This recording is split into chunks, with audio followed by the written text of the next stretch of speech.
출애굽기 4장. 모세가 대답했습니다. 만약 이스라엘 백성이 내 말을 믿지 않거나 따르지 않으면 어떻게 합니까? 만약 그들이 여호와께서는 너에게 나타나지 않으셨다라고 하면 어떻게 합니까? 여호와께서 모세에게 말씀하셨습니다. 내 손에 있는 것이 무엇이냐? 모세가 대답했습니다. 제 지팡이입니다. 여호와께서 말씀하셨습니다. 그것을 땅에 던져라. 모세가 지팡이를 땅에 던지자 지팡이가 뱀이 되었습니다. 모세는 뱀을 피해 달아났습니다. 여호와께서 모세에게 말씀하셨습니다. 손을 펴서 뱀의 꼬리를 붙잡아라. 모세는 손을 펴서 뱀의 꼬리를 붙잡았습니다. 그러자 뱀이 모세의 손에서 다시 지팡이가 되었습니다. 주님께서 말씀하셨습니다. 이런 일이 일어나면 이스라엘 백성은 그들의 조상의 하나님, 곧 아브라함의 하나님, 이삭의 하나님, 야곱의 하나님이신 여호와께서 너에게 나타났다는 것을 믿을 것이다. 여호와께서 또 모세에게 말씀하셨습니다. 내 손을 오단에 넣어 보아라. 그래서 모세는 손을 오단에 넣었습니다. 모세가 다시 손을 빼어 보니 손에 문둥병이 생겨서 눈처럼 하얗게 되었습니다. 주님께서 말씀하셨습니다. 이제 손을 오단에 다시 넣어 보아라. 그래서 모세가 다시 손을 오단에 넣었다가 빼어 보니 손이 그전처럼 깨끗해졌습니다. 몸의 다른 살과 똑같아진 것입니다.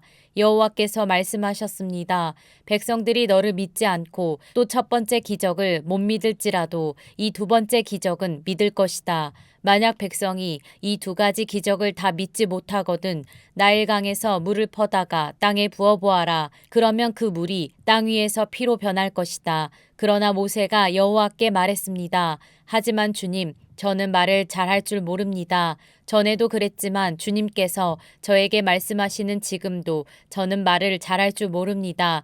저는 말을 느리게 할 뿐만 아니라 훌륭하게 말하는 법도 모릅니다. 여호와께서 모세에게 말씀하셨습니다. 누가 사람의 입을 만들었느냐? 누가 말 못하는 자를 만들고 듣지 못하는 자를 만드느냐? 누가 앞을 보는 자나 앞을 보지 못하는 자를 만드느냐? 나 여호와가 아니냐? 그러니 가거라. 내가 내 입과 함께 하겠다. 내가 할 말을 내가 가르쳐 줄 것이다. 그러나 모세가 말했습니다. 주여, 제발 보낼 만한 능력 있는 사람을 보내십시오.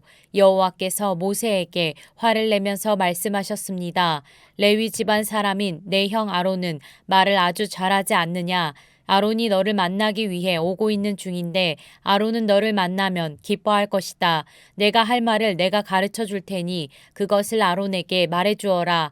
너희 두 사람이 무슨 말을 하고 무슨 일을 해야 할지를 내가 가르쳐 줄 것이다.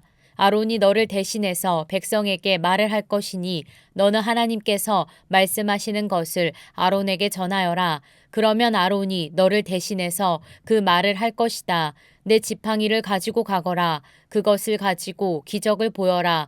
그리하여 모세는 장인인 이드로에게 돌아가 말했습니다.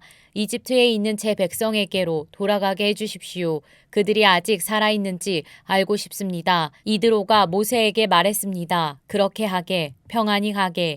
모세가 아직 미디안에 있을 때 여호와께서 모세에게 말씀하셨습니다. 이집트로 돌아가거라. 너를 죽이려 하던 사람들은 다 죽었다. 그리하여 모세는 아내와 아들들을 나귀에 태우고 이집트 땅으로 돌아갔습니다. 모세는 하나님의 지팡이를 손에 들고 갔습니다. 여호와께서 모세에게 말씀하셨습니다. 이집트로 돌아가서 모든 기적을 일으켜라. 내가 너에게 그런 일을 할 수 있는 능력을 주었다. 파라오에게 기적을 보여주어라. 하지만 그는 완고하여 백성을 보내지 않을 것이다. 나는 그의 마음을 완고한 채로 그냥 둘 것이다. 그러면 파라오에게 이렇게 말하여라. 여호와께서 이렇게 말씀하셨습니다. 이스라엘은 나의 맏아들이다. 나는 너에게 내 아들을 보내서 나를 예배할 수 있게 하라고 말했다. 그러나 내가 이스라엘을 보내주지 않았으므로 내가 너의 맏아들을 죽일 것이다. 모세는 이집트로 가는 도중에 쉴 곳을 찾아서 하룻밤을 묵었습니다. 그런데 여호와께서 그곳에 나타나셔서 모세를 죽이려 하셨습니다. 그때 십보라가 차돌칼을 가지고 모세의 아들에게 할례를 베풀고 잘라낸 살을 모세의 발에 대면서 당신은 나의 피난편입니다 하고 말했습니다. 그러자 여호와께서 모세를 놓아주셨습니다. 십보라가 피난편이라고 말한 것은 할례 때문이었습니다. 여호와께서 아론에게 말씀하셨습니다. 광야로 나가서 모세를 맞이하여라. 아론은 나가서 하나님의 산인 시내 산에서 모세를 만나 모세에게 입을 맞추었습니다. 모세는 아론에게 여호와께서 자기를 이집트로 보내시면서 하신 말씀을 다 말해 주었습니다. 그리고 모세는 여호와께서 자기를 이집트로 보내시면서 보여주신 기적들에 대해서도 말해 주었습니다. 모세와 아론은 이집트로 가서 이스라엘의 모든 장로들을 다 모았습니다. 아론은 그들에게 여호와께서 모세에게 하신 말씀을 다 전해 주었습니다. 그리고 모세는 모든 백성들이 보는 앞에서 기적들을 보여주었습니다. 그리하여 이스라엘 백성들이 그들을 믿게 되었습니다. 그들은 여호와께서 자기들을 찾아오셨다는 것과 자기들의 괴로움을 알고 계시다는 말을 듣고 머리를 숙여 여호와께 예배를 드렸습니다.